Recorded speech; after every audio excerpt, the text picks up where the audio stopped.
You're welcome to another episode of the Pod-Diff podcast. As always, it is your host Vex here with my good buddy Tusk Leopard. Tusk, how are you, brother? Doing good. How about you? Cannot complain. Cannot complain one bit.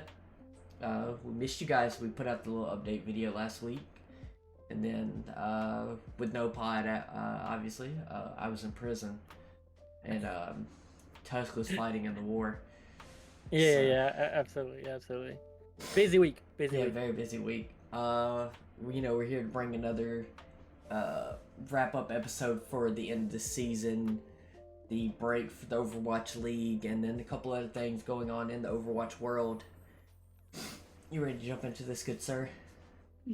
You ready as I would be. Let's get over with. And I say that in a way of pure love. Oh, for sure.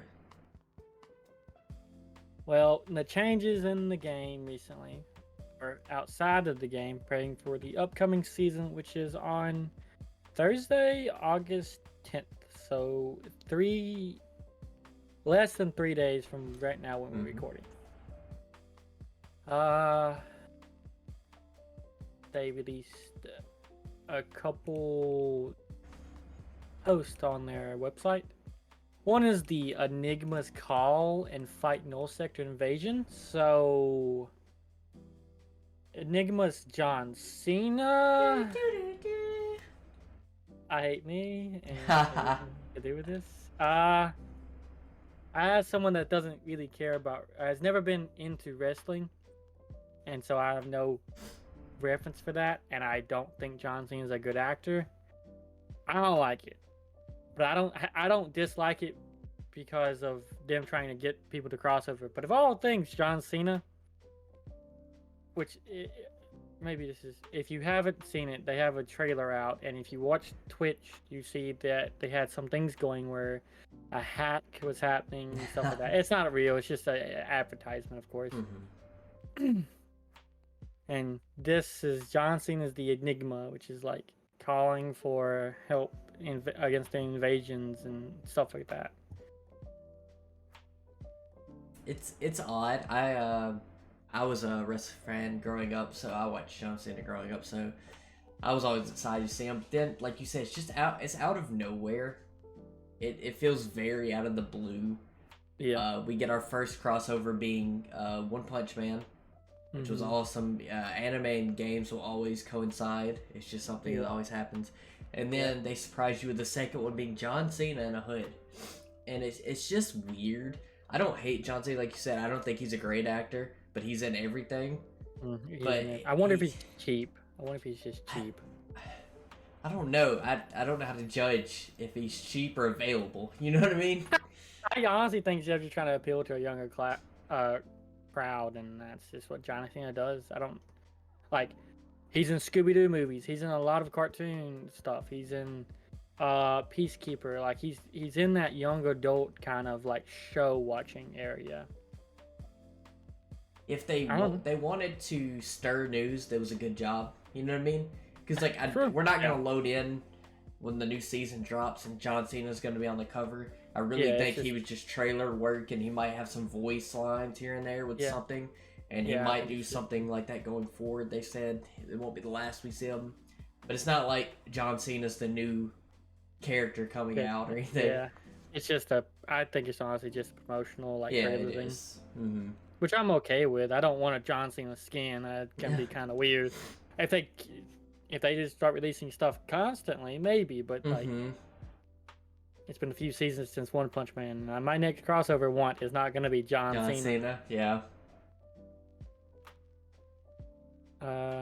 It's a big advertisement for the invasion, of course, but hopefully it brings them people. They have done this. This company gets so much crap, and we're definitely a part of it.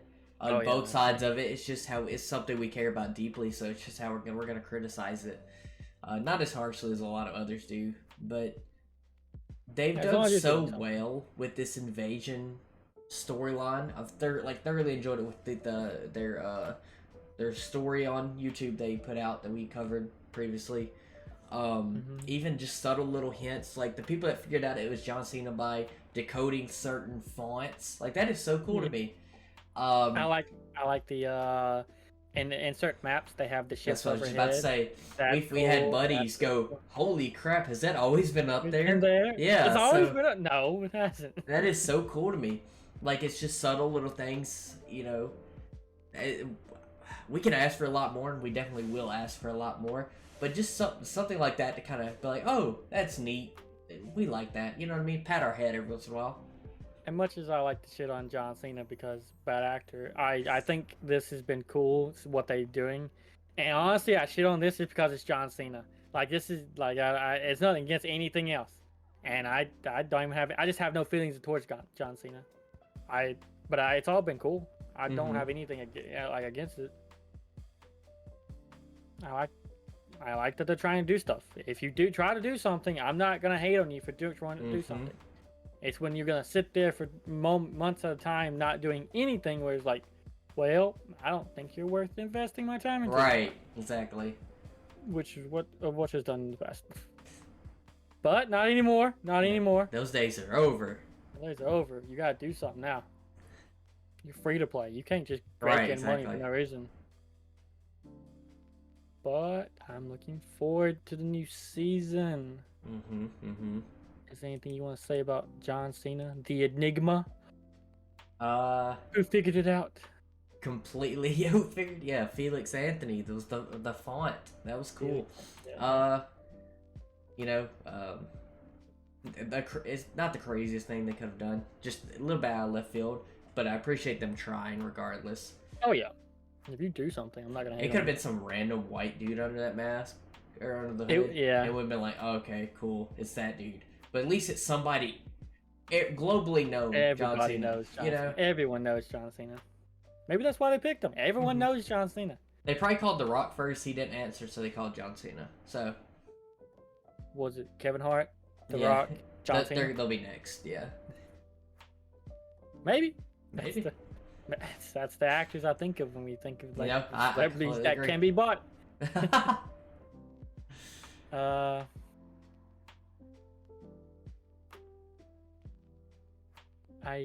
like Overwatch. I don't like John Cena. I have nothing good to say about him, but I'm just indifferent about it because it's just a little publicity stunt for it. It got news. Yeah, it got news going. That's all we can ask for. True. That is really it. I guess we can move on to like the next article, which is the director's take, hero balance preview for Overwatch 2 Invasion and the season after. So it just talks about they're going to have new story missions, new event missions, new game mode, Flashpoint. Yes, sir. A new comp game mode too, after a little while, after like some testing. I think they're going to delay it by like 2 weeks, a month. Yeah. They said a certain amount of time. Similar to New Heroes. Yeah. And we also have a new hero progression system. So I'm excited for that. I'm really excited for anything that rewards me for playing. I don't care if it's just a higher number on my page is what makes me want to play. I do not like just... I've seen your Smite account, I know. I grind. I'm a grinder. I love... on top of these... That's just new things I'm bringing. There's no... It says nearly half of our heroes are getting balance changes. I won't go over every change in the season here, which we were afraid it would be every change here. But they're all being the patch notes, so we'll go over some of the larger ones. So if they're all getting... If half of the heroes are getting changes, that's good. That's interesting. Changes make it better. You have the...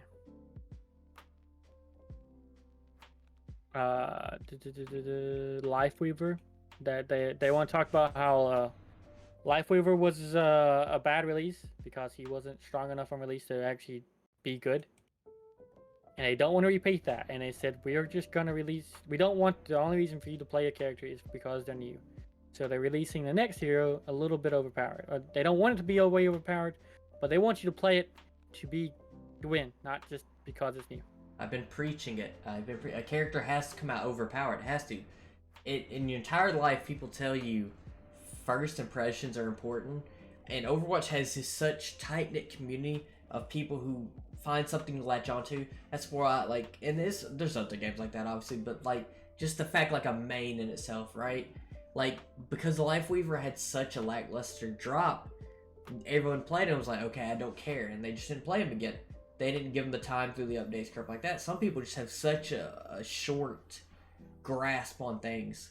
But when a character comes out overpowered, or I'm okay with being overpowered, F it. They give someone the chance to come in and latch on. But you know what? That's my favorite character. They got me with Sojourn. Sojourn, if I had a main, it would be Sojourn. Through ups and downs, she's a character I kept going back to. I like her kit. I like how she plays. It's very a me play style. People going forward, now the character should be overpowered, overtuned to some extent.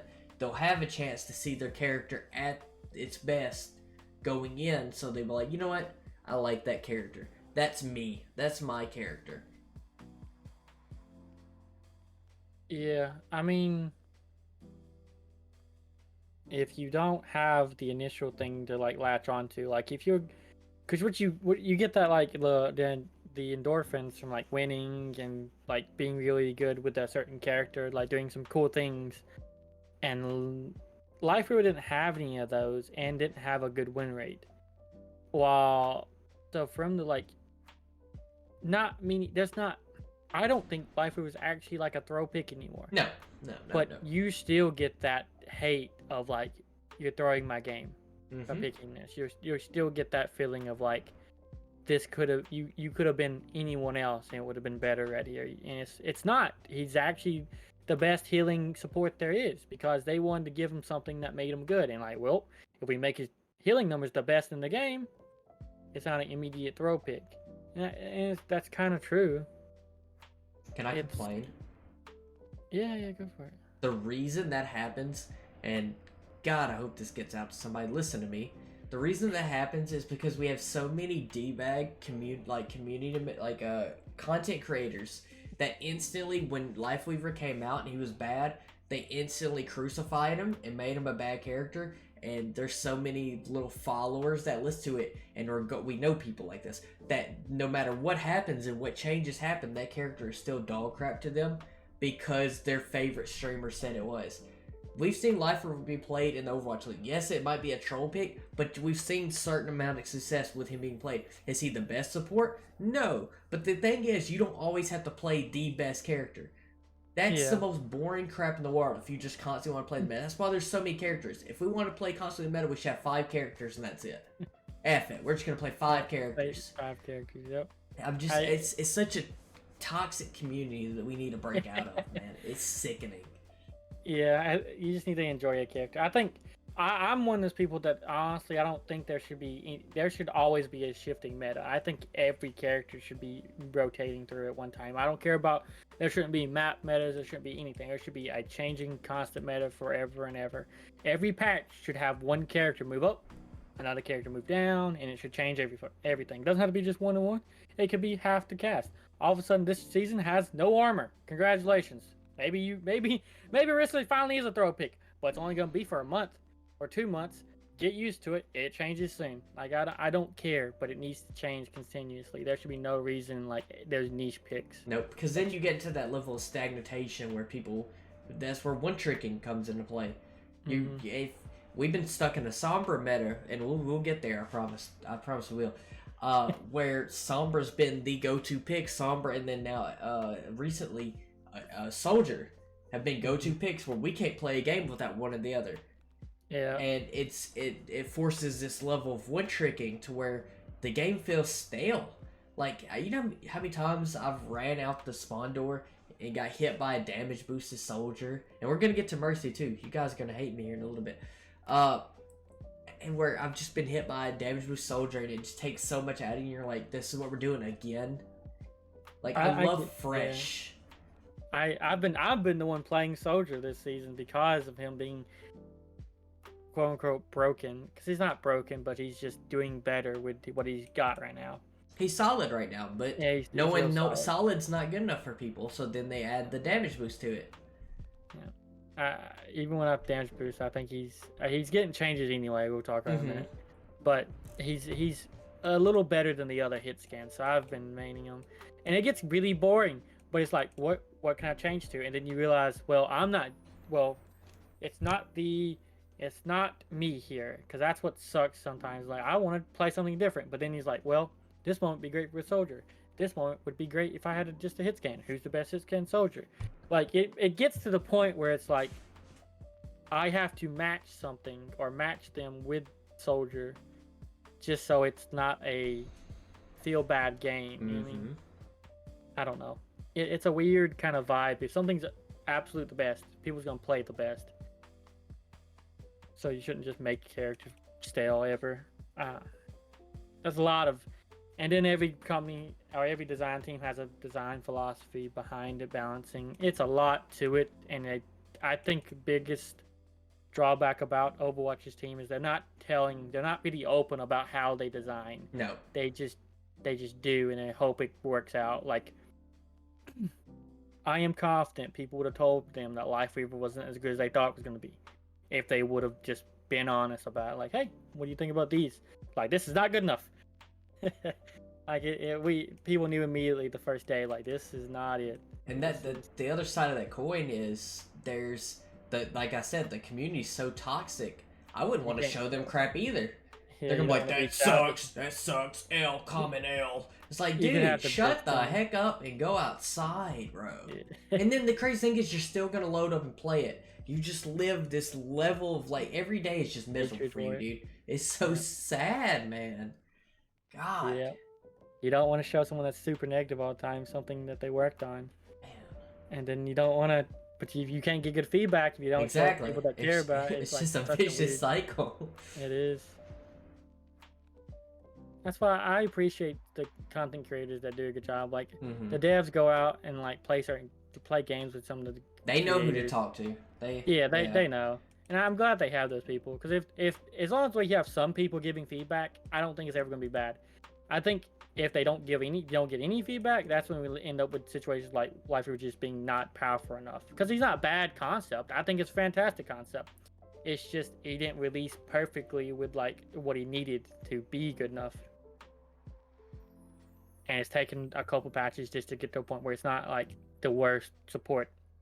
He got stamped as bad early on, and he can't really break that. You know mold, what I mean? Yeah, he can't break that mold of being bad. I think he's okay right now. I don't think he's bad at all. I think they're situationally, like if you need a good healer, I think he's what you should go to.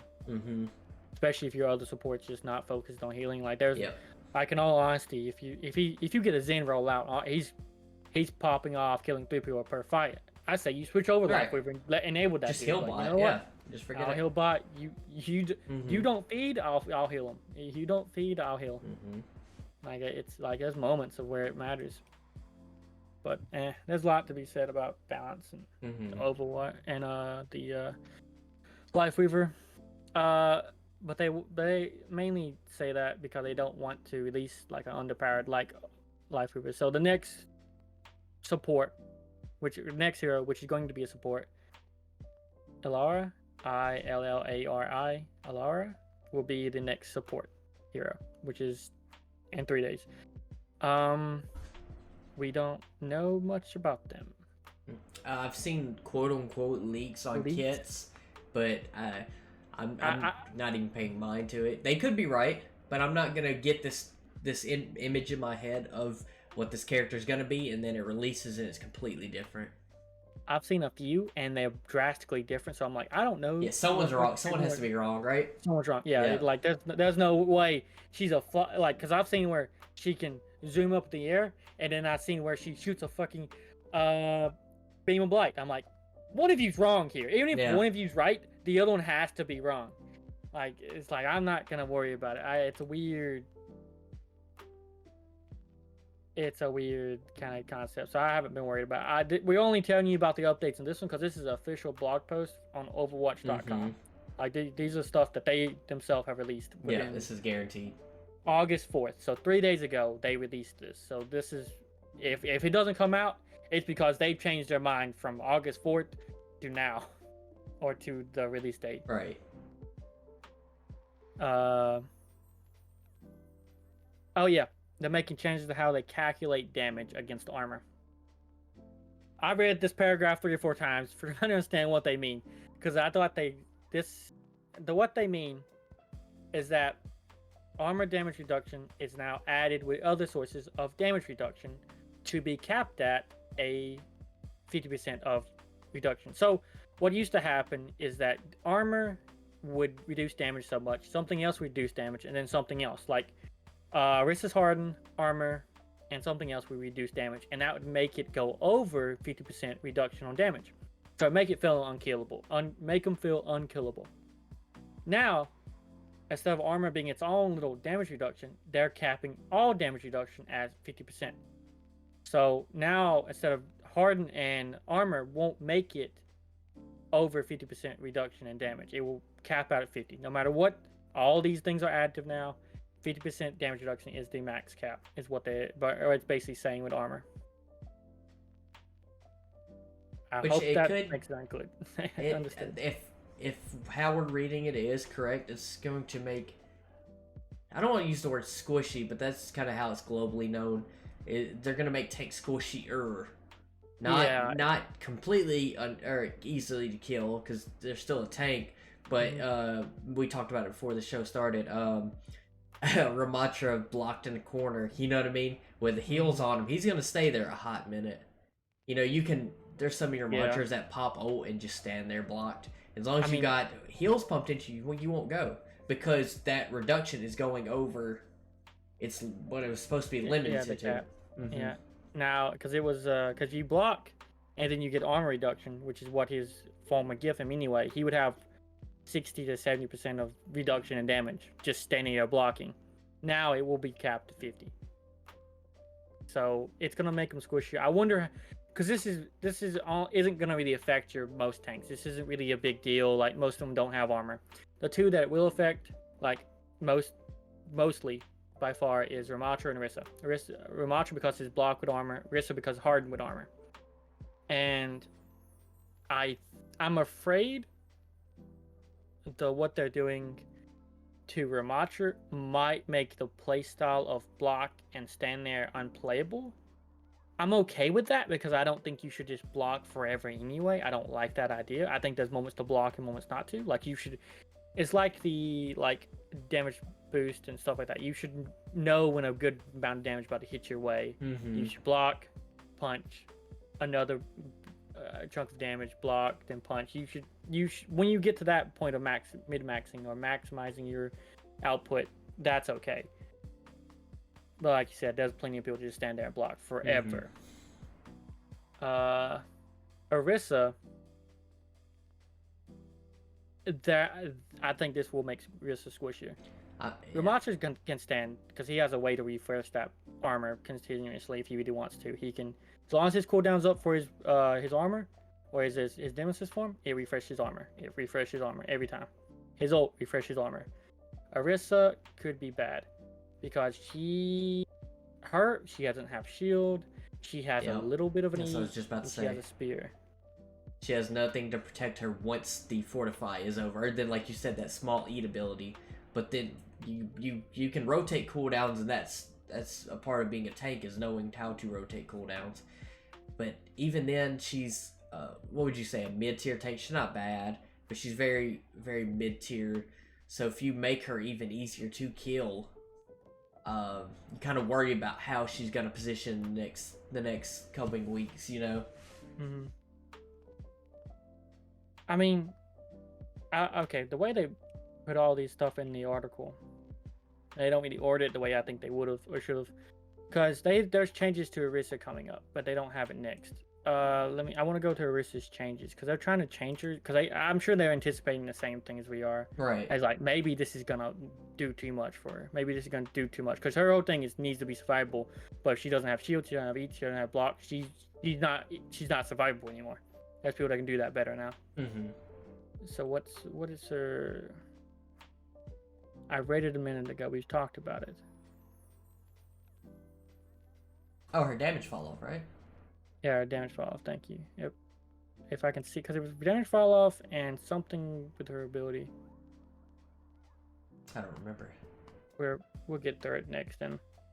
But next change is Cassie's magnetic grenade this season.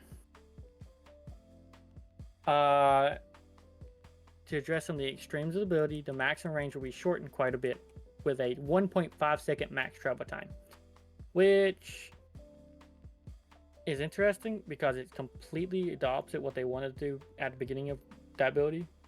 Because now you used to be able to just chunk it forever and it would just track whatever wasn't close to it, which I thought was super cool. And I played Cassie that season, or that half of the season, because why not? Right. But it was broken then, and then the tracking got reduced, and it's like, it's better, but a little bit broken still. And then, but that gave him an edge over other hit scans, which he needed. And then now it's the range. It's got shortened to 1.5 seconds travel time. So, as long as they don't make the grenade worse, as long as the grenade works as a hinder, like the hinder is needed, I don't mind you can't throw it a mile. I don't care. But the biggest thing for Cassie is that he needs to be with his supports. He's the dude that goes and stays with his supports. That's his position as a hit scan. As a Cassie player, you stay with your supports. And if you get dived in the backline with your supports, and it's like a Tracer, a Reaper, or something like that, they got ways to get out. But with Cassie, they don't. And I think that's his strength. And as long as he can do that, I think it's okay. But he also, with nerfing this, he's also going to get a health buff. I think they're just raising it. And some changes to his fall-off damage. So I think he's going to go 225 health, and his damage fall-off is going to be a little bit better, which I think is great. Because it helps him. You need to stay in backline to protect supports, and that's what a Cassie player does. And once you can do that, that's okay. I don't care what else comes his way. I want the interactions to feel better. It sometimes gives me flashbacks to early Overwatch 1 Hog. Hog's hooks were very odd how they interacted with certain characters. So I agree that he should have an ability to protect himself or a backline or anything if you need to be, because he doesn't have that speed, mobility, or anything like that another character would. But even early we were playing, it happened to me. I've played a decent amount of Tracer as of late, and if I'm able to predict the grenade and he's not skilled enough to hit and land it on me, the tracking on it should not be as broken as it is. I've had blinks basically be canceled out by hinder, and by that I mean obviously it cancels a blink, but I mean like I've blinked and then the interaction has happened afterward, and it had tracked the blink, so it hit me in my original spot, or it attempted to hit me on my original spot, but I had blinked, so it still traveled to my blink destination, similar to how old Hog hook would work. And it's just it's busted at times. You know what I mean? Yeah, it just needs to be an accurate skill, because it's a skill check. It's a skill shot. It's what it should be. If you, like, I get it's a hindrance and it should track to a certain, I don't think you should have to be dead on like a kunai or something like that, but it shouldn't follow through multiple blinks or a recall or walls or anything like that, you know? And that'll come with time and then tweaking it, I'm sure. Yeah. But it should be aggravating at times. Absolutely. I mean, like, this should help, like, because if it's 1.5 second like travel time, so if you go in, he throws it at you, you blink away once or twice. If you blink away twice, it's not going to hit you at all. If you blink away once, depending on what position you go to, it should not hit you. But if you blink right into the wall right next to you, of course it's going to hit you. But if you just blink away, it shouldn't. Hopefully that's how it works. It is a lot, like you said, it's a lot of fine tuning right here, because it says this, but then it might not work perfectly right. It's like, well, it's 1.5 seconds, but like at what point is what happens at the end of the 1.5 seconds? Does it just stop working? Right. Does it just fall to the ground? Does it just disappear in the air? Like maybe it just slows, like is it like a gradual change of like it goes to the ground? I don't know. We'll have to see how it actually functions, because he needs something to make him a backline protector, but at the same time, if he's too broken, because right now if he's too broken, he's just gonna go to the front line, throw it at somebody, shoot him in the face 3 times, be it. Then we might as well just have stuck with flashbang. You know what I mean? Yeah. And I'm like I said, I'm okay with it if I get caught out as a Tracer or something like that. Like, dang, he got me. But if he throws it, if I'm facing him and he throws it at me and I blink past him and it curves and goes behind him, that's not an interaction that should happen. Yep, I agree with that. Hopefully these changes work for him. Sure, I want to see I want to see Casty in a good spot. Mm-hmm. I don't want him to be the most oppressive thing like he was when that thing came out. Mm-hmm. Next we have Torb. Torb's turrets are good. They are liking it. They say they love the changes. But they're going to increase the damage of his potential fire and a faster fire rate. But also speeding up his weapon swap, which is just memes. I'm a known Torb hammerer, so you're gonna love this change. I've enjoyed Torb post changes on both sides, playing him and playing against him. His turret is still a threat, but it's not as oppressive and where like I literally can't play because of this turret, you know? Mm-hmm. Yeah, it's nice. I'm enjoying it. I think that the health of the turret's actually very nice. It used to be way too much of like, this is annoying, because a few patches ago it was lowered by 25, and I think that itself helped a lot. Now the damage is low. Everything's good. I think Torb does need a little bit of change though, because his whole personality for a long time is the turret. And if the turret's not good, and then Torb's not going to be fantastic. I truly think they should go with Torb being a tank buster in his alternate fire form, or alternate fire. I don't, but we'll have to see. I'm glad he's getting a faster fire rate. I agree. If it feels needed. It feels needed. It feels like he hits too slow and he doesn't do enough damage. I have to skill shot a headshot for it to do the exact same thing of me just sweeping. It has an odd tracking to it. It's because obviously it's projectile. So yeah, it has a real weird arch to it. It's not even like it's not like an arrow or anything like this, which I like because it makes them unique. But at the same time, like if you fire maybe a little faster, you have a little bit more room for error. Because if you're against someone, you're not used to Torb. He has a weird like arch to his fire. You're gonna have to track them. But if it shoots slow and they know what they're doing, they can kind of pace it so they don't get hit. They're not. It's one of the more predictable fire rates in the game. Like you can kind of just know how to as soon as Widow shoots, there's a 1 second timer for you to move. Right. Like Torb is like shoot, move, shoot, move. Yeah. Like you know it. If you play that character, played against them, you know and hear it. Like I can go. Like you have that in your head. That and as long as it's faster fire rate, we'll see how much. This is just what they say they're changing, and the damage on his potential fire could be really good. He could be broken with a turret. Turret's already good. Make Torb good, turret good. It could be broken. We'll see how it goes though. And of course the hammer main over here can swap to his hammer anytime he wants now. Would you like them just to make it so every time he pull off the hammer, it's like a tennis racket where he just hits it and just hits his magnet ball? I want it to be able to swap. So when you swap to the hammer, you have a different set of abilities. I wanted to be able to throw it like Mjolnir and have it come back to me. That would be the most amazing thing. Like Junker Queen, but we're not like fire. Or any bleed by just a blunt hammer to the forehead from range. Yeah, you want it to be a slow, don't you? Just start. They just get slowed and then you pull it back. That's you know what? I agree with this. I agree with this. We want this change. This is the change I want. I want the hammer to slow. I mean, throw it. I don't care about swinging. Throw. I want to throw. Oh my goodness. No more shotgun fire. I want the hammer throw. I would even use the gun. I would just throw the hammer. It's just hammer. Number 7. Hopefully he's good. Now we have Soldier 76. They say he's not oppressive. They say there's room to lower his damage output, which is fine, whatever.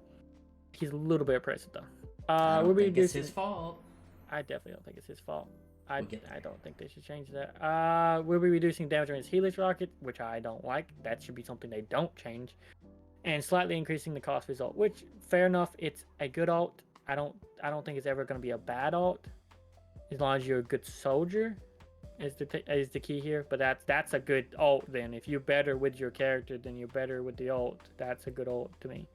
You don't want it to be broken on like an EMP, where it's like you literally could be bad. All of a sudden, you just won a fight. Like I don't know. I don't know about that.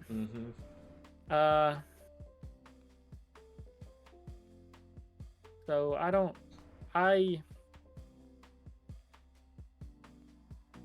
do we have mercy changes? Yeah, we do later on. Later on. Yeah, later on. I just wanted to know if this is the rant or not. I'm gonna get there. I truly think if Soldier just didn't, I think Soldier should just get no change, and Mercy should reduce Soldier's damage by half a point. And after that leave it, and then see next season. Because I truly think he's on borderline good to great, but that's what you want, something like that. You want it to be not bad, but you don't want it to be like it was, like unplayable. Like up until these changes, Cassidy was the pick. Cassidy had the grenade. Cassidy had the hindered. You don't go without a Cassidy.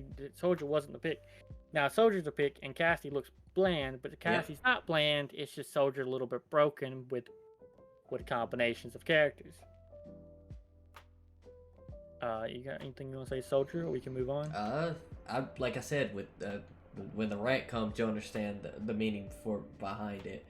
It's like the rumbling. But he I like him where he's at without any other help. He's a fine character. The thing is, you want every DPS character should be able to go toe to toe to some extent with the other DPS characters.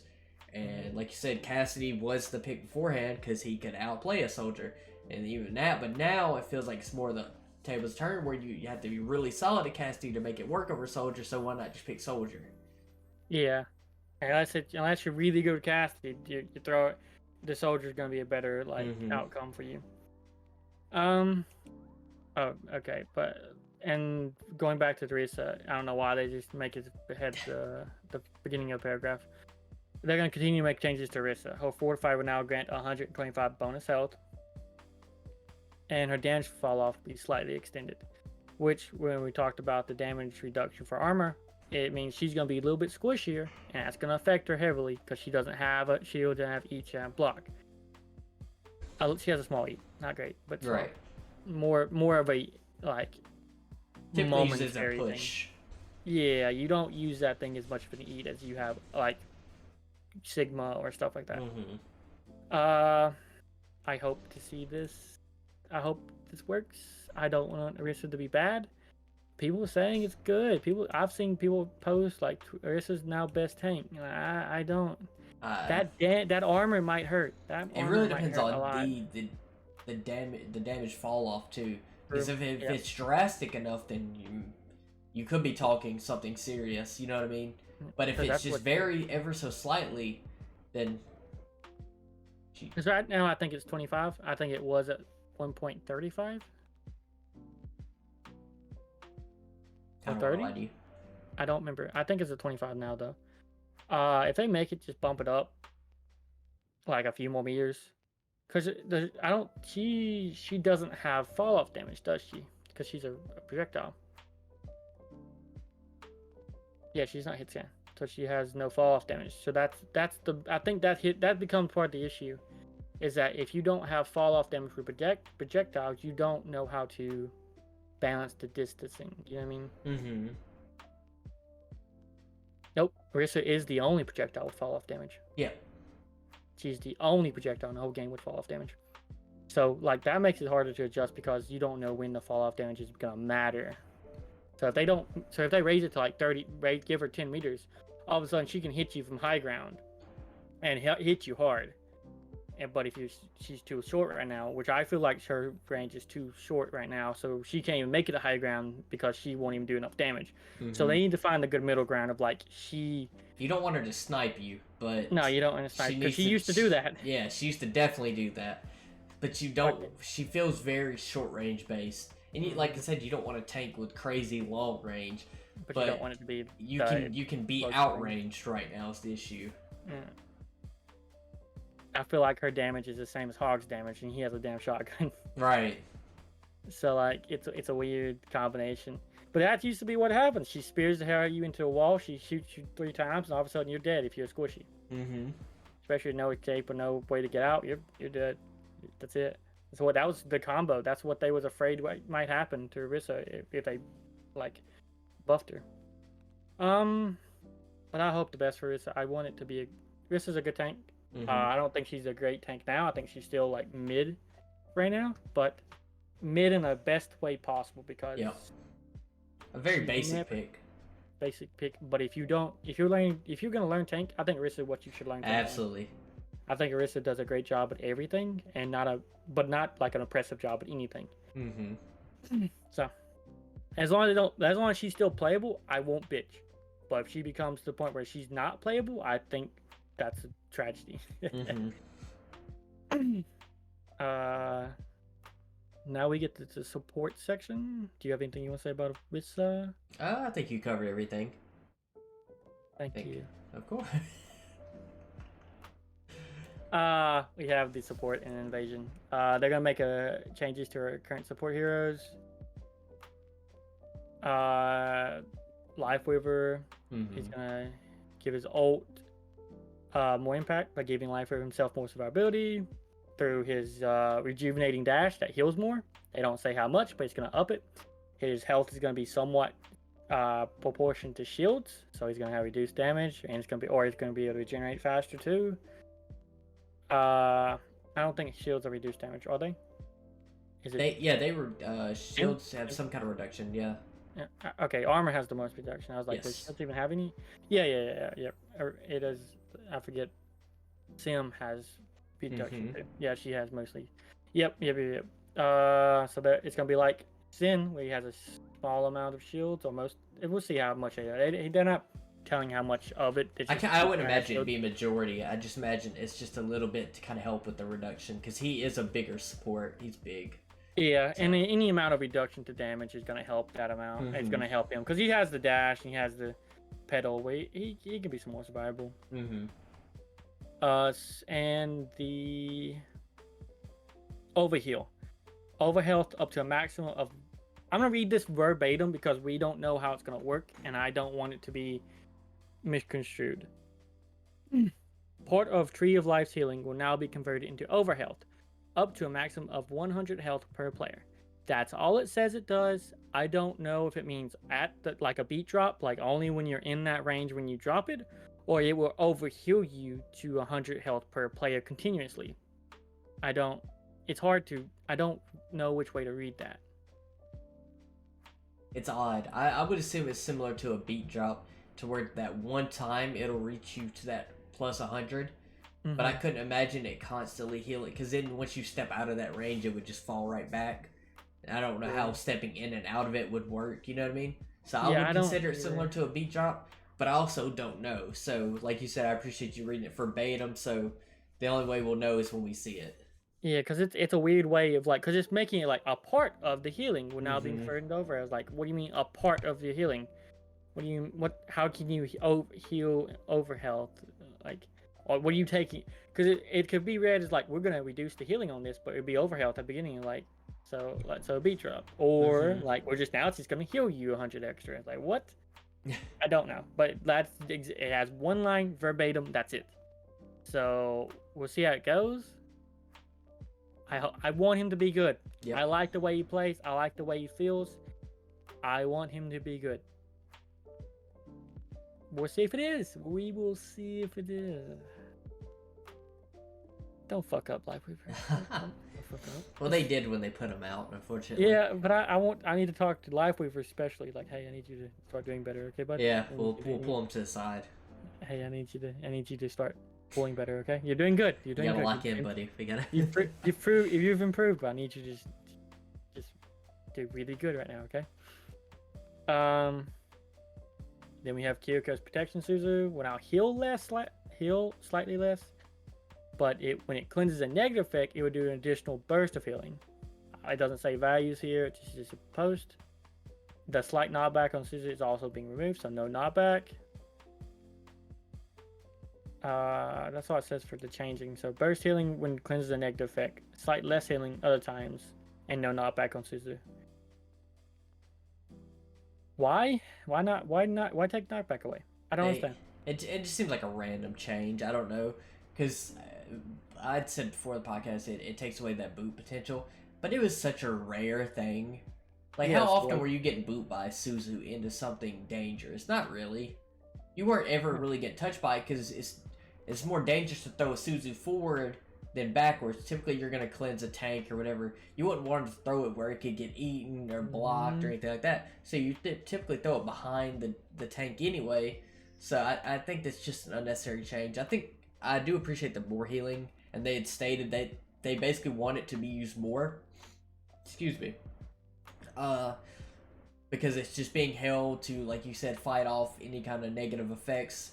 But I don't think it being held is a bad thing. I think that teaches a certain discipline and crap, and that shows you the levels of a Kiriko player. That's why Kiriko has such a bad win rate in lower levels, because people don't really know cycling. I think cycling is such an important thing in this game, from tanks to DPS to supports, that where if you get punished for doing something that you shouldn't have. If you throw a Suzu too early or unnecessarily, then there's going to be a punish. It has to have a cooldown. So I get that they wanted to use it more because it is a good ability. I think you're lowering the skill ceiling on that character. Yeah, I feel like their statements and what they're doing are like the opposite, because a good ability that's overpowered, and I'm not gonna say Suzu's overpowered, but it just does a really good thing, and you want that good thing when you need it. It's a really needed thing against Nate anti-heals and stuff like that to throw when you, because if you get anti with no Suzu, you're giving up space. If you're gonna give up something, you're losing something. A effective anti-nade from Ana will make you pull Suzu immediately or gain space. You get something out of it no matter what it is. And for them to want to use it more, I feel like the knockback is like a great thing, because you have these moments of like, if I could knock him off this, I would be like, it feels like that's the moments you'd like, this is the burst potential you want. Like, No, you're absolutely right. It's just odd. It's an odd. I think they're taking just the wrong turn with the character. Not saying she's gonna be bad or oh god she's dead, but I don't think it's gonna stop the better players of holding Suzu, because you shouldn't just constantly throw it. It's the whole reason you have it. But maybe I'm looking at it the wrong way. Maybe it's there for the people who do misuse Suzu, and it's making their punishment less, because at least it's providing more health. Yeah. I mean, I like the burst of healing when it comes to negative effect. You don't just throw it just to heal, because I throw it just to heal sometimes. Like, I don't, especially when I'm not in a safe area, I'll throw it to something and go get cover myself. It's like, you got healed. Okay, I come to me if you want more. You know what I mean? I do that. Now it's gonna kind of punish me about how I do that. But that also means I'm not gonna be able to burst heal them as quickly either. So the burst healing is gonna go down immediately. That could be good. It could be. It might not be. I don't know. We just need the data. It's really like everything we've been successful for is just speculation, because we don't even know the raw stats of what's being changed. Yeah. So this is all just speculating. Yeah, I'm. Most of these lines I'm reading are literally word to word. If I had numbers, I'd be telling you numbers. There's only one number, and it's Mercy.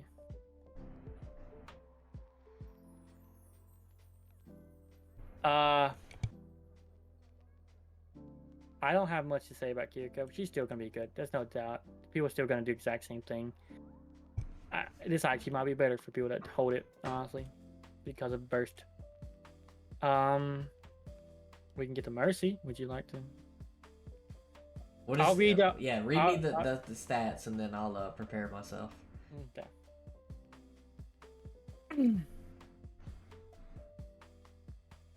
Reduction and Mercy's damage boost.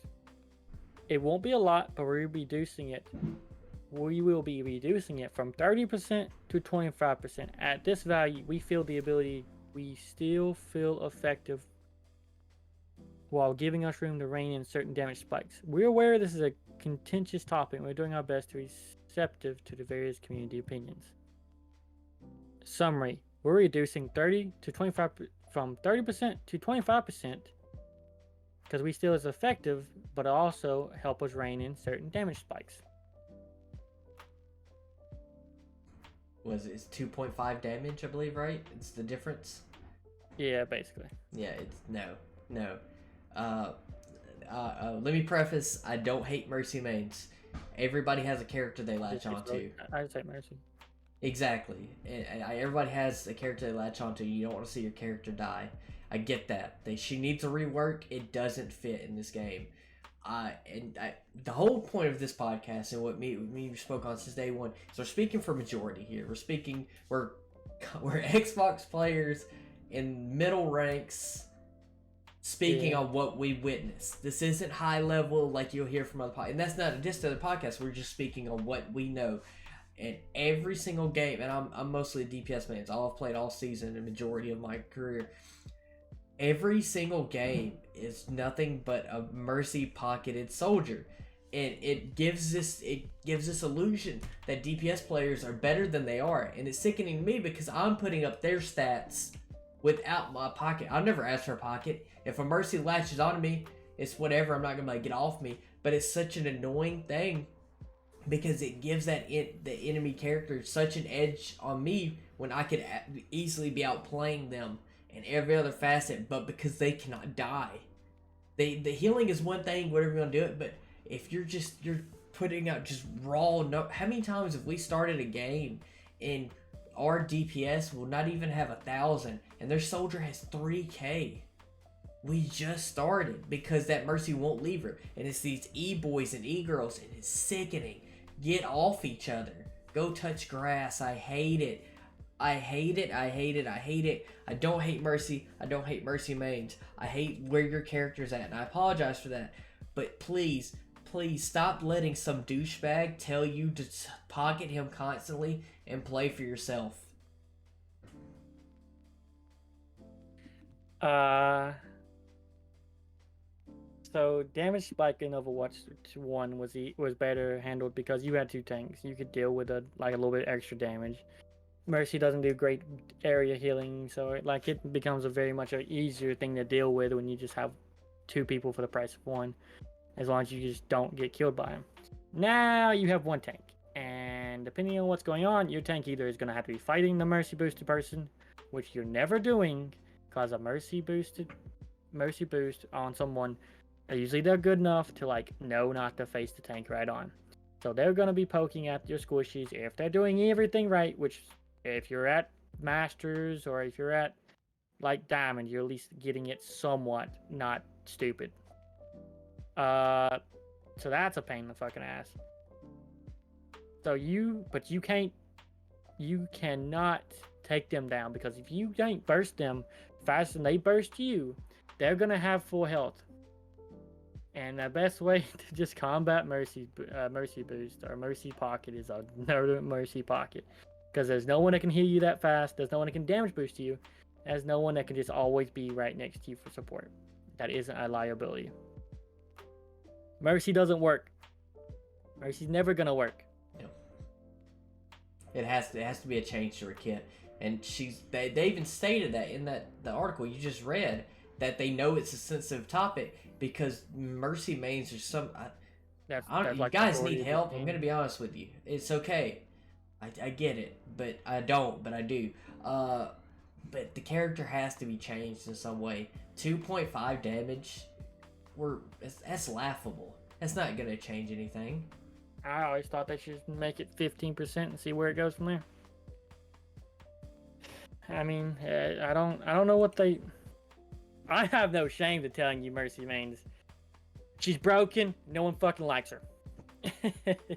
If you're not a Mercy main, you don't like a Mercy.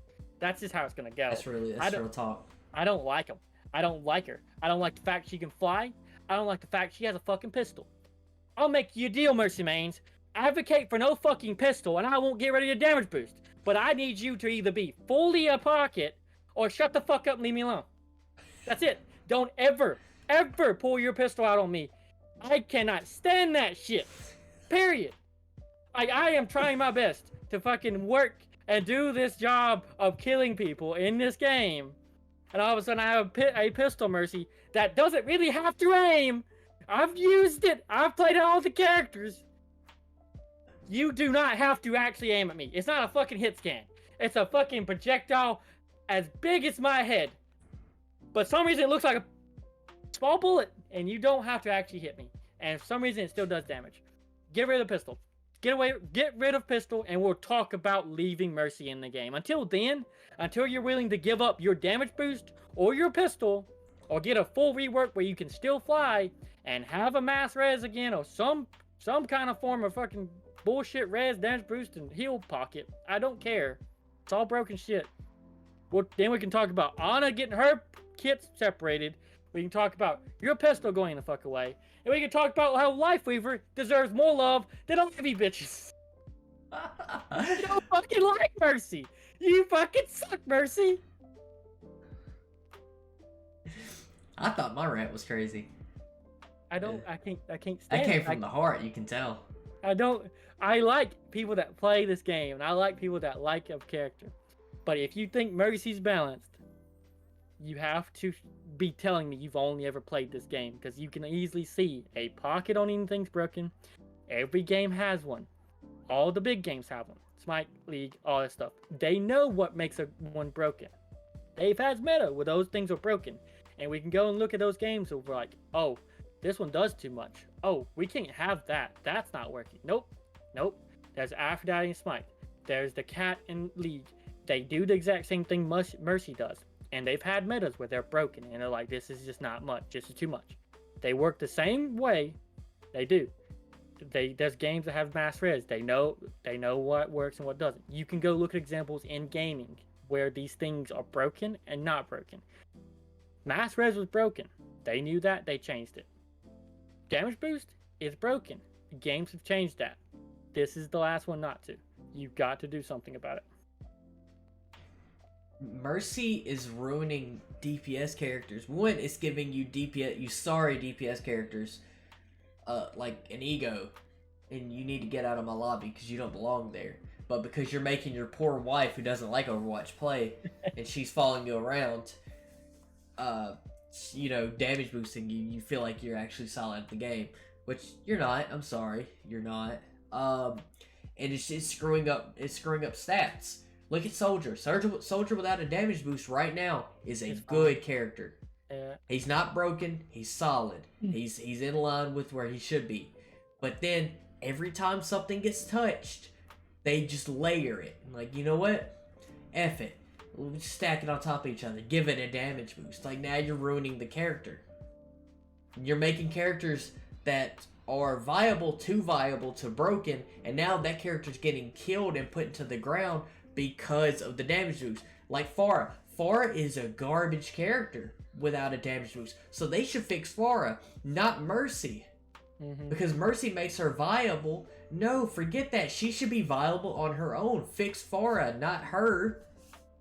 I think Mercy's damage boost and the Mercy pocket itself makes you always have to check everything you do against what if Mercy was here. And that's not a good way of balancing things. Because when at that point, it's not Overwatch game, it's a what's better game, like Mercy this or not. Because if everything has to be balanced with a Mercy, then at some point it's just going to be Mercy's the meta. Mercy's always going to be like, this is, if you have to do that, it's Mercy's just going to always be like the thing you have to worry about everything. Like Ashe should not be how she is now. She doesn't one-shot, but you're telling me Hanzo, Widow, and other snipers can? The reason Ashe doesn't one-shot because that ultimate's broken. The ultimate's fantastic, and you gave her a one-shot. If she has a Mercy pocket, she can, but she needs to be able to do it without herself. But if with a Mercy pocket and one-shot, she now can get Bob at least every fight, and if Bob every fight, it's a win on fights. Like you're making these characters in this game unable to be changed. This game cannot go to certain limits because of Mercy will always break those. Soldier doesn't need to be nerfed. Mercy needs damage boost, needs to go down. Cassie doesn't need to be that changed, but if we give Cassie too much, a Mercy boost will make him broken.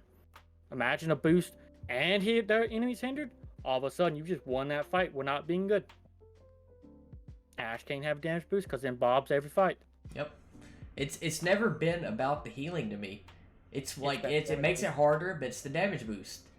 Because your little sorry boyfriend sucks. He does, but he has an opportunity to hit more shots and they're going to be more effective because he has his damage boost. He's not going to leave you. He's on his little Smurf account, and then like that. When we spoke about Smurfs, you get how many times in this week alone we've got guys that are probably sitting around top 500 to GM in our matches because they made a Smurf account. Like, okay, that alone's tough. Now we have to play up to our opponent, but now he's forcing his little girlfriend from 2 states over to play Mercy, and now she's doing nothing but following him around. They have matching gamer tags, and he's dominating. So it's like you're putting an NBA player against 6th graders. It makes no sense. Smurfing on its own is an issue, but then you're giving it's just making everything just absurdly broken. And I'm sorry, Mercy Maze, but at the same time, I'm not. Something has to be changed. They're just too scared to, because the Mercy is probably the most main character.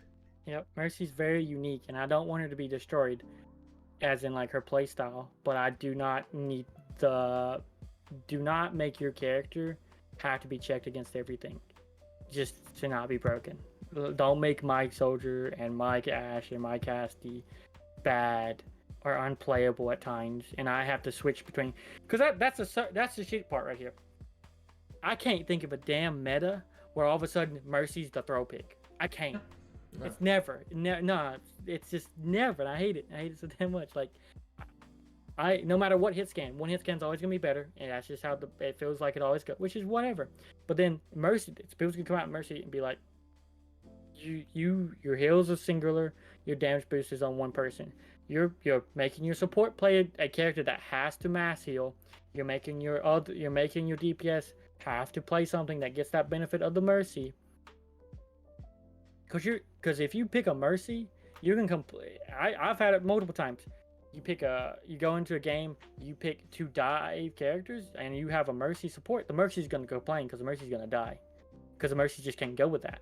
It's just the comp itself is not meant for a Mercy, but the Mercy's gonna complain and not change. Well, if I don't change, I'll get picked on because supports get protected. Don't worry, I play all roles. I've played all roles even today. It's just Mercy doesn't have that. Mercy's playstyle is one of those niche things, but they try to make it viable everywhere, and it punishes everybody that doesn't want to play that way. But the character itself, Sojourn just got playable again, with her reduction on her spread. Yeah, Sojourn was really bad for a while because she was a solid character, and with a Mercy pocket, she was the best DPS in the game. Yep. And now she went through a couple months of being a really bad pick because of Mercy, but they're never going after the Mercy itself. Yep. Every time we've had basically a hit scan or close to a hit scan like Sojourn's change, like a heavy nerf, it's because people seen the Mercy pocket hurt. The Mercy pocket hurts. Well, we can't change the Mercy that much, so let's talk about Sojourn's damage. Well, let's make a rail not build. Let's make her spread too much.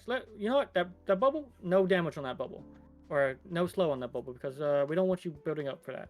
No this, no that. Like, you know the meme where it's the Grim Reaper walking door to door, and he's opening the door. They should do that with Mercy's face and just have the line of DPS characters that got nerfed because of Mercy. Yeah, because it's happened to Ash, it's happened to Cassie, it's happened to Soldier, it's happened to Sojourn, and that's just Overwatch 2. Yep. That's Overwatch 2. It happened to Widow. Just happened to Widow. It's happened to this. That's only Overwatch 2. This is not Overwatch 1 stat. This is Overwatch 2. And I'm sure Mercy's made things change in Overwatch 1. It's just less notable because you have 2 tanks that can deal with that better. And that's what I was going to say. We've had Mercy's pocket tanks. We don't have an issue with that, even with their damage moves, because they don't have that burst ability that a DPS character would have. Mm-hmm. We're going to have to get off the topic, but we're already at an hour. It's been like 30 minutes of Mercy.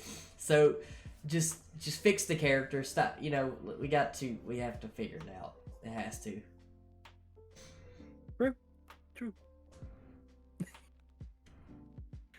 I want the thumbnail just to be a rage face. Whole thing. We'll have Mercy with the circle with a line through it, and then by tomorrow we'll both be dead because Mercy reigns. You know what? I'm gonna do it more often. Okay. Next is the disappointment.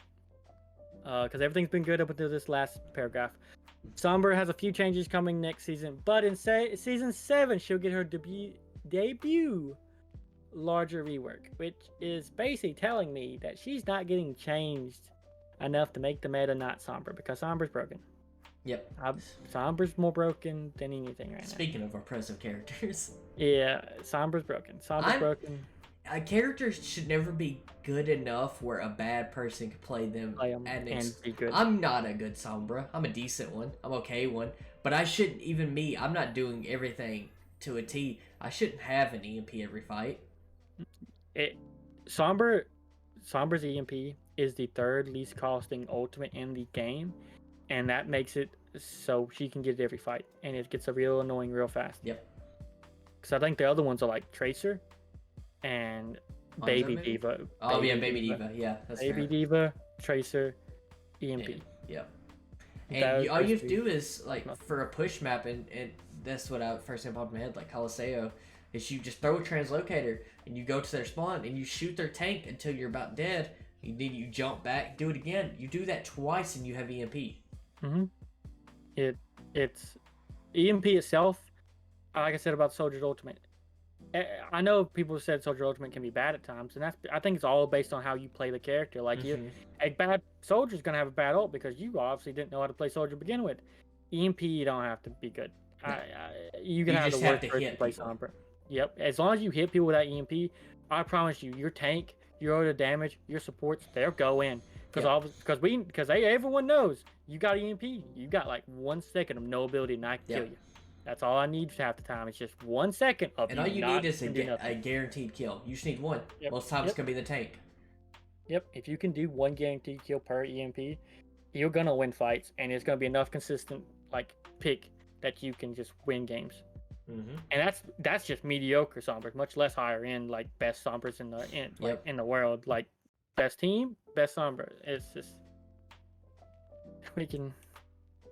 That's for season 7 is a rework, and then we have Ramatra and Doomfist block will now. Also, a rework would include a completely new ability, which is like whatever. Okay, well, not right now. And then there's Ramatra and Doomfist block will now reduce stuck damage, and we're making changes to Bastion's kit to help him feel more fluid and increase the potential for his tactical grenade. Ramatra's Doomfist block will now reduce stuck damage. Why not just make that now? You're trying to balance Cassidy. How about you balance it with this new thing in the game? You can't just. So if Cassidy gets nerfed now, next season Cassidy get nerfed because stuck damage does less net damage now, and Bastion kit. Alright, then all of that happens, and Cassidy's double nerfed.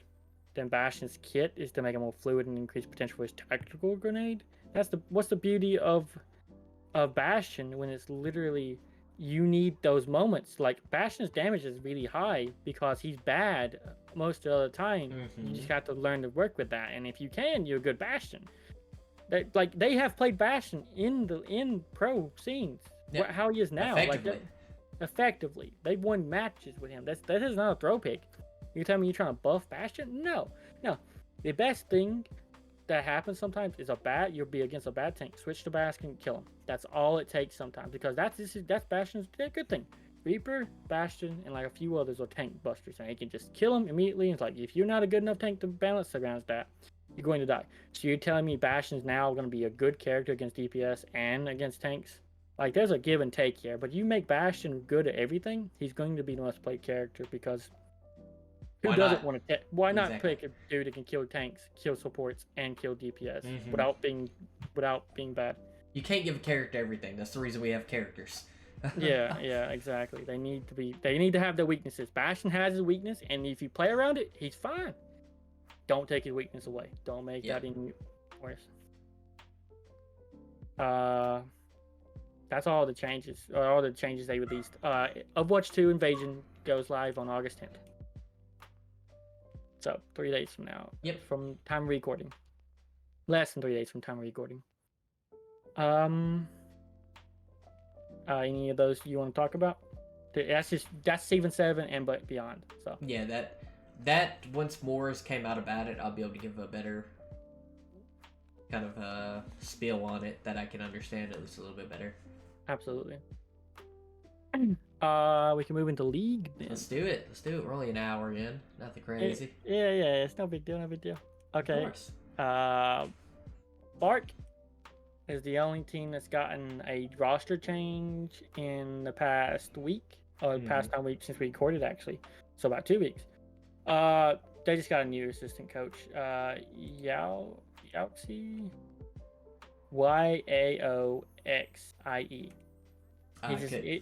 I don't want to pretend. Yeah. I spelled it for you. He's a new assistant coach. That's the only change in the past 2 weeks to any team. Which is to be figured. Understood. Yeah. We're going into 3 weeks and we're going into playoffs. It's you don't have to see locked in. It's locked in. Yeah. Yeah. The only thing that we could see, and I doubt it, is maybe Choi Se-won goes somewhere, but it's too late to get a visa, so he's not going to an NA team. And the other teams probably just don't want to waste the money. Not that Choi Se-won's a waste of money. I think they did a terrible job dropping them. Yeah. But I think with the way they're going, they're wanting to save money because they want that money at the end of the season because it's dying. So I think I think he'll just sit there, unfortunately. There's 2 weeks left until the playoffs, and if either you're already in playoffs, you don't need anybody else. Yeah, or you're not going to make the playoffs, and it'd be pointless to get the player to begin with. Yeah, so now it's a weird spot. So much love to Choi Se-won. Yep. So sad you couldn't make it to the end of the season, honestly. They hoed you. They did. That's all the changes to teams. I don't think anything else happened. We did the pick'ems. We can talk about that. Yep, we can run through the match results. West Region Week 4. Outlaws versus Defiant.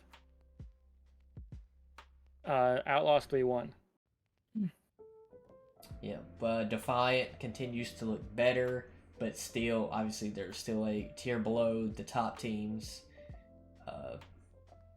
Outlaws are still a very good team. They proved that they proved it all season, but then they really locked in with that win against Atlanta, and I think they're locked in going into the playoffs. Yeah, I hope. Of course, Houston's gonna go to playoffs, but the Defiance on that little teeter tot that maybe they go, maybe they don't. I just want to say, the fans obviously know I got that fully right. Glads versus XL in New York. Excelsior. XL wins, right? It was 3-2. XL 3-2. 3-2. Yep. Glads. That was a good match. Look great. No, Glads have boomed. They have boomed, and for everybody feeling bad for them, it's ridiculous. As a Shock fan, for you guys feeling bad for the Glads is ridiculous. It really is. You guys need to relax. Kevster's also part of the problem. He's not playing great. And that's no hate to him himself, but we got to stop acting like he's the only star on this team that's carrying them through anything. He's not playing amazing either. None of them are. That's why they're in the position they are. You ever notice it's like there's three teams I can think of off the top of my head that rely on one person to carry every game. And it's Dynasty, Shock, and Glads. Yep. Prophet carries when he can. Prophet carries when he can. Kevster carries when he can. Not often.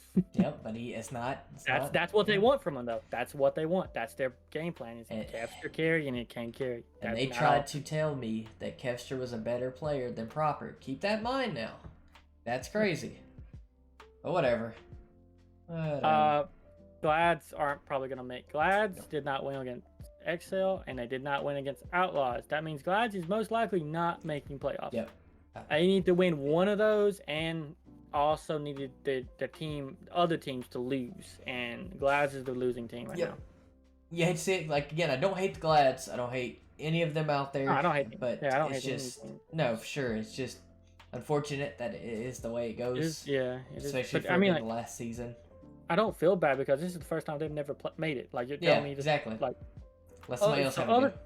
Other teams get too bad. You guys didn't make it. Like, that's the way it goes. Titans versus Eternal. Titans 3-0. Yeah, nothing to say there. Titans are good. Eternal's not. Vegas had one chance to win. They're not gonna win. That's just how it's gonna go. Outlaws beat Glads. Outlaws good. Glads are not. amazingly glad took a map. But in all honesty, Outlaws aren't like, how to say, when you're the top team preparing for upcoming teams, I don't think it's the Glads that you're prepping for. Yeah, no. I don't think it's the Glads you're prepping for. There's other teams to prep for that play a little bit different, but as long as you're good, you can still beat them. This next one is the only one I got wrong for the week. Sadly, I think you got these right, didn't you? I nailed it, except for this. The one after this one is the one I didn't nail, so it's okay. Yeah, that's okay.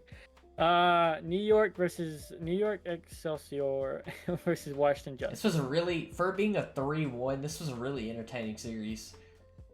I believe this day you were busy with family, so I don't think we watched it together. No, I didn't get to watch it Saturday. It was good. NYXL has stepped it up tremendously since their rough start, and Washington is kind of teetered between good and mid. They're kind of in that area, so it was very much a two mid teams. I hate to use that term because they're both trying, but they are mid-level teams. Yeah, but it was that really borderline top. Yeah.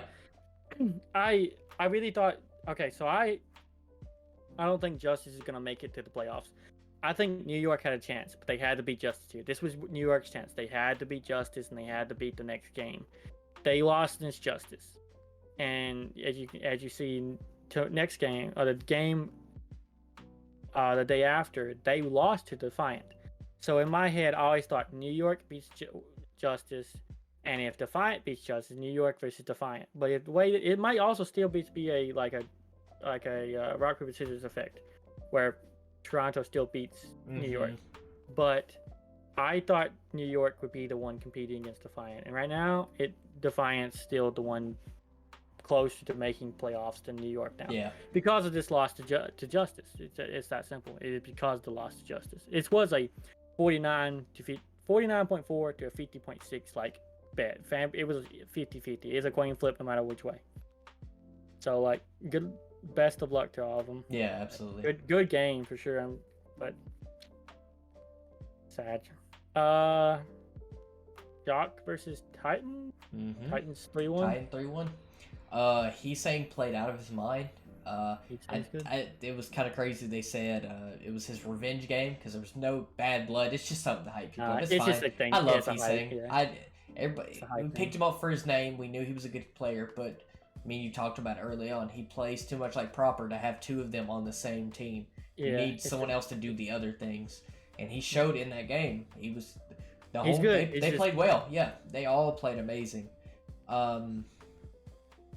It's such a wild thing, and I'm sounding like a whiny Shock fan, but it's a wild thing to say because Shock haters right now are between we suck, which we're a mid team right now. We're ups and downs, which is okay.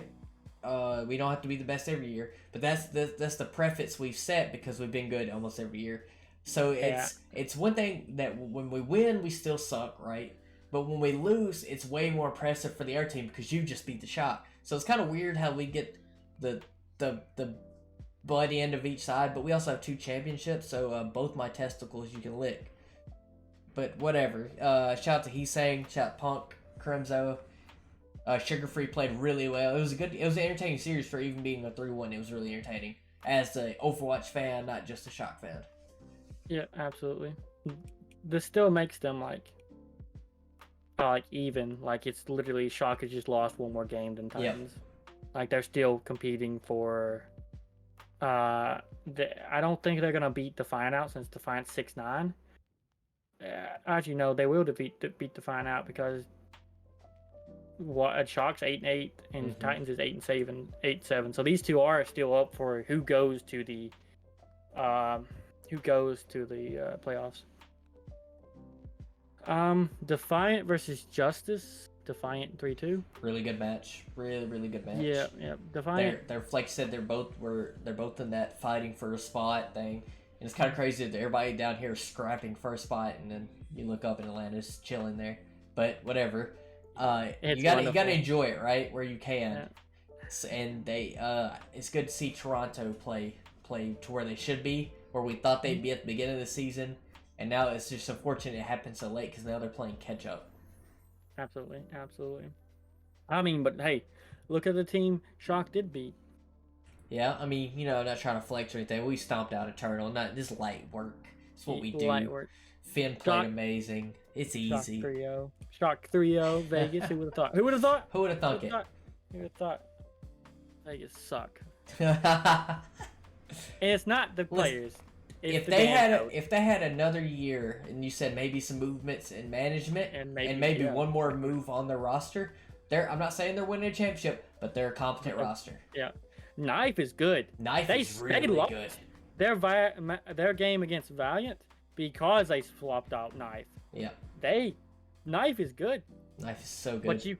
But Vegas has sucked for so fucking long. It's to the point where it's like you should probably think about not playing because we just had a player left Vegas, went to Shock, and now wins on Shock. It must be the players, right? No, it's probably management. You guys probably suck. That's just it. There's probably a lack of caring, I assume. It has to be. Because it starts from the top and goes down, right? If your coach and stuff doesn't care, why would you care? You're not gonna. Yeah.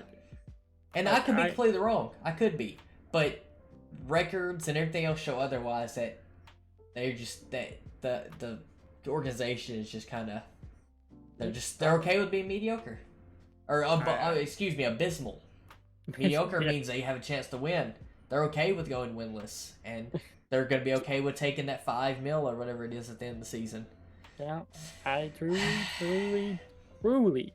hate the management of Eternal because they suck and they ruin their players' reputation.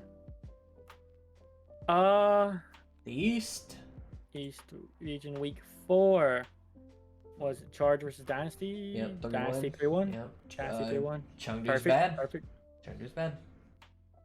Chengdu Charge is bad. Who would have thunk Very it? true. You can't see the next one, right? It's Pokerface versus Panthera. Yeah, Panthera wins 3-2. Becky, they've Panthera stepped it up. I had Panthera winning 3-1. It's so hard to predict anything, man. But you said you got it right. But I could have seen Pokerface winning and be like, whatever. These are close teams. They are. Teams. Panthera is good though. Panthera is real good. Infernal versus Dragons. Infernal 3-1. Yep. Infernal, their DPS line is pretty much unmatched in that East region. They're scary. Yep. Infernal versus Dynasty. Infernal 3-0. Yep. I watched it. It was abysmal. They came prepared. Yep. Best is definitely solidified. Yeah. If anyone's making it in the East region, it's gonna be Soul Infernal. Well, Dallas is already guaranteed. I mean, next. Yeah, and like out of top tier, if there was a team to make it out the East for grand finals, it would be Infernal. Soul Infernal. Yeah. Spark versus Fuel. Spark actually won 3-2. I'm telling you, if they just played at their top level, they would be in that upper echelon. For some reason, they just can't keep it up. Yep, they're probably gonna lose the next game. Honestly, I don't even know what the score is, but it's against Dreamers. I feel like Dreamers win because Spark just plays low sometimes. I can't read any of the other games. Okay, so it's O2 versus Pokerface, with O2 winning 3-1. O2, they're settling in a little bit with their 15th player now on the roster. I got 3-2 on those. And then Dreamers 3-0, Chengdu Charge. Called it. Because they suck. And you said it our last podcast, or no, it might have been the update video. You said I'm not gonna give Charge anything because they don't deserve it. They don't deserve it. Vegas don't deserve wins. Chengdu Charge don't deserve wins. You cannot swap out your best DPS player for your have not played this season DPS player, which this is the season of single tank players they're getting used to this, even though this is the end. And tell me it's going to work. It's not going to work. You're gonna have to just suck it up and admit you're bad now. Chengdu Charge, eat ass. Yeah, management, you suck. Players, you're good. Charge, the rest of you, fuck the management. Dallas versus Panthera. Dallas 3-2's Panthera. Panthera put up a good fight. Dallas is still a league team. They are inconsistent at times, but they're still, like you said, they still have championship DNA on that roster. Yeah, they still are the winnership team. It's hard to beat them consistently, but they still have their minimum is still better than some teams. Like contender team maximum. It's just how the different levels are. Yeah. If you was good enough to be on a league team, out of contenders, you'd be there. But now you've been thrown into being against league teams when you didn't have practice until just now. Like, I understand why it's hard to win these games sometimes. I'm not hating on you being contenders. It's just, it's sad. It's just the way how it shakes out. Yeah, this is just this is now your practice against league. All these contenders players are probably way better than any other contenders players now because they're playing against these consistently good teams. And they would be on actual teams next year if there was a next year. If there's a next year, all these contenders probably are going to be league teams. Yep. Next year. Spark vs. Dreamers.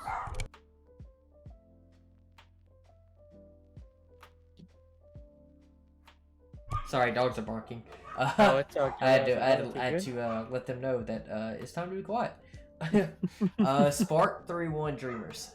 Okay, Spark 3-1 Dreamers. Yep. I had Spark 2-3 Dreamers, sadly. Yeah, that's how it falls out. Sometimes Spark wake up and sometimes they don't. Yeah. And then lastly, Shanghai 3-1 0-2. I didn't get the last two matches right. Yep. Yeah, I'm telling you, the East, you could literally go in with your eyes closed and just click, and you have a better chance. It's just the East is so unpredictable. What's bad is you don't get points on this damn thing, so it only judges points based on league teams. It's so weird. You also notice that you don't get crystal ball picks in the summer playoffs because of they stopped caring. They fired. Yeah. They fired the guy that ran his website. Yeah. That's why none of the contenders have ever, as the results haven't been added. Yeah, even from like week 1, even from the actual like legit tournament they were in, that shit's still fucked up. Oof. We're coming down to it, man, and it's depressing. Especially it's so depressing for you just getting into it. Yeah, it's all over. You finally had something to look forward to, and now it's all over. Yeah, it's Jover. Jover. We have man. week 5, which is 26 August to 27 August. Yeah, we literally have 2 weeks off. Yeah, 2 weeks off and 2 weeks on, and then playoffs. That being said, these next couple weeks are going to be heavy into the game itself. Obviously, because there will be nothing to... I'll speak to the fans. Oh, yeah. So, with that being said, we'll have to compensate somehow, so there might be shorter episodes, or we'll figure it out when the time comes. But I am a fan. How you not talking to me? I am a fan. Oh, you're the guy? I'm the one fan. Appreciate you. And there's other ones out there. I'm just one of them. Our neighbor's dog is barking right outside my window. I do apologize. I don't know what she's doing, but she's right there. Like, if you don't go home. It's okay. For instance, it's 11:30 at night. If anyone's curious, that dog needs to be inside. I can see my window. Yeah, she needs to go home. I love her to death. She's a sweet dog, but shut the heck up. I'm recording. I mean, that's about it. That's it, man. Another great episode. Always enjoying it doing with you, sir. Do you have any closing statements? Fuck you, Mercy. Other than that, I appreciate everyone watching, and I love you all. Remember to follow us at our socials above our head. Stay tuned in, subscribe, and like for reoccurring episodes and everything that we do in the future. As always, thank you so much. Smooches. Farewell.